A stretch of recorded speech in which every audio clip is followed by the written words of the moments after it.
foi podre, né? Alguns tinham como bolsonarista moderado, mas o que ele fez agora foi assim, para jogar todo o prestígio que tinha, mesmo prestígio junto ao mercado, na lama. É isso, Elô. Não, e o papel dele foi tão ruim, tão execrável, que até o jornal Estado de São Paulo, que é reconhecidamente um jornal super conservador, fez um segundo editorial acabando com o Tarcísio, com o Caiado e com o Zema. Sim. Dizendo que a direita tem que encontrar outros candidatos, porque não pode ficar com esses que se aliaram ao Bolsonaro contra o país. E vem desancando todos os três. Eu não sei com quem que eles vão ficar. Eu acho que isso aí, a gente começa a pensar, só abre espaço para um candidato que nem o candidato do eterno candidato do PSDB, que é um partido que já acabou, nem existe mais, né, de Minas Gerais, porque com quem que eles vão contar? Então eu acho que eles estão num momento assim completamente desorientado, perdido. Claro que falta muito tempo para a eleição.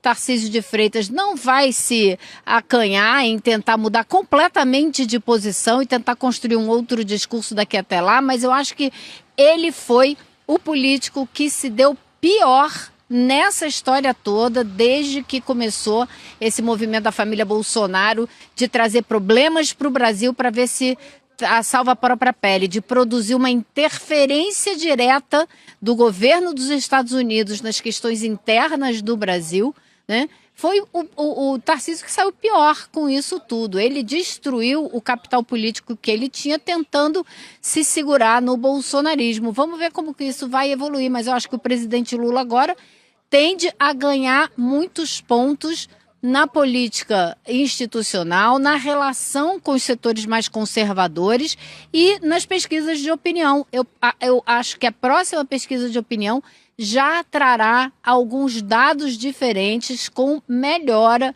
da opinião a respeito do presidente Lula, porque esse sentimento de proteção do nosso país, dos interesses do Brasil, de reacender um nacionalismo, de ver a bandeira brasileira sendo usada novamente em prol dos interesses nacionais, isso tudo vai criando um caldo de cultura que tende a favorecer o presidente Lula, sem dúvida. Só que falta muito tempo para a eleição, como os ventos mudaram muito rápido na última semana e meia, a gente não sabe o que vai acontecer daqui para frente, mas o momento é muito positivo para o governo.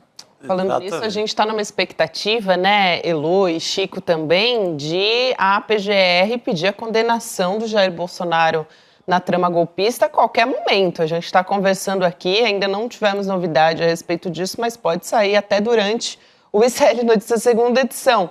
Porque depois desse parecer que vem da PGR, o Moraes ele pode determinar até a prisão preventiva do Jair Bolsonaro, né, levando em conta todo esse contexto que a gente está conversando aqui, que vem agora, a atuação do Eduardo nos Estados Unidos, a pressão também contra os poderes para conseguir uma anistia, né? O Bolsonaro foi para as redes sociais para dizer que a única alternativa para a economia é conseguir uma anistia. Olha que ponto a gente está chegando.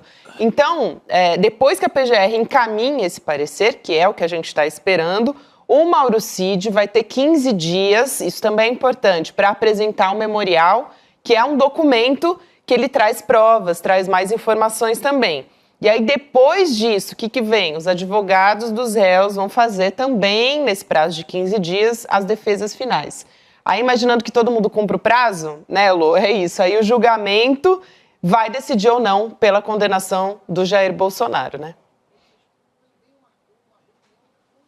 É difícil que não cumpra o prazo, viu, Gabi? Porque aqui é prazo dado pelo ministro do Supremo, não é que nem professor de escola, não, viu? É para cumprir a risca. Então, eu estou dizendo isso porque eu acompanhei também o desenrolar do julgamento dos policiais militares aqui do DF, que foi o primeiro grupo a ser julgado, né? A gente até esquece, porque já tem bastante tempo e tá para sair o resultado a qualquer momento. Mas foi exatamente isso, 15 dias para um lado, 15 dias para o outro, todo mundo entrega as considerações finais e aí marca-se a data, né, para o final, o julgamento e a solução desse caso todo, né?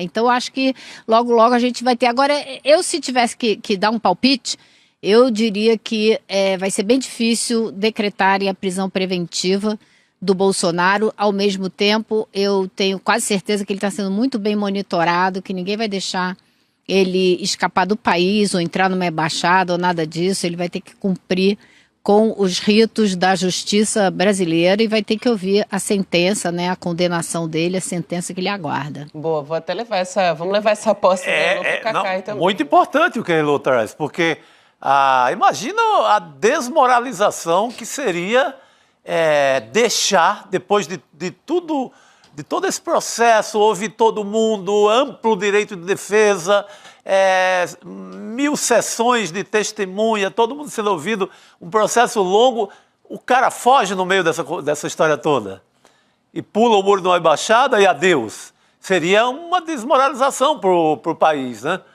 Então, mesmo que não saia nem uma cautelar, uma prisão preventiva, uma tornozeleira, que seja, que tenha essa tocaia permanente. Porque o bicho é liso, né? Qualquer coisa, ele pula um muro de uma embaixada e adeus. Nunca mais a gente ouve falar dessa família. Que também não seria todo mal, né? Mas a gente acho que ainda vai demorar um pouco. Mas, não, óbvio, o pior é melhor... que se ele vai para uma embaixada, Chico... Eu acho que se ele vai para uma embaixada, a gente fica com uma situação parecida com o que a Venezuela teve na época do Guaidó. Eles vão ficar nos Estados Unidos fazendo confusão, reunindo gente, fazendo movimento para tentar desestabilizar o Brasil. Esse é o grande perigo que a gente passa no momento. A gente vê o julgamento avançando, a gente vê as respostas super corretas do governo brasileiro, do Itamaraty, com relação a essa tentativa de interferência dos Estados Unidos, mas isso é só o que está na tona. A gente sabe que o objetivo do governo Donald Trump é desestabilizar o Brasil e não é por causa do Bolsonaro.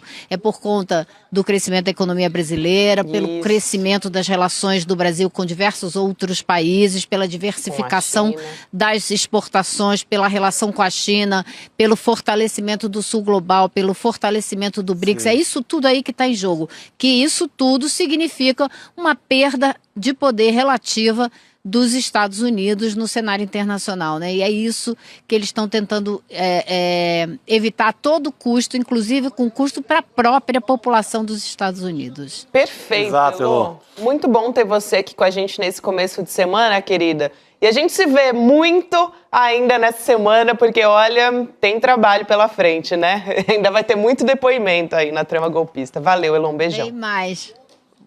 Vem mais por aí, com certeza. Beijo, pessoal. Beijo, Elô, boa noite. A gente já vai ter o Cacai junto com a gente aqui para tirar várias dúvidas a respeito dessa história. Rodrigo Viana também está chegando para sentar na mesa. Opa! Sentar na mesa aqui junto com a gente. Você tá na cadeira, se você não pode ser, pode ser. Piadinha velha essa, né? Tá tudo bem, cara tá chato. tudo bem. Eu também que fiz a piada. Segunda-feira vale. O Gabi, Cacá e já para a gente continuar nesse assunto, já vou né? perguntar para ele se em meados de setembro a gente deve ter a decisão, né? Ele vai acertar em cima, né?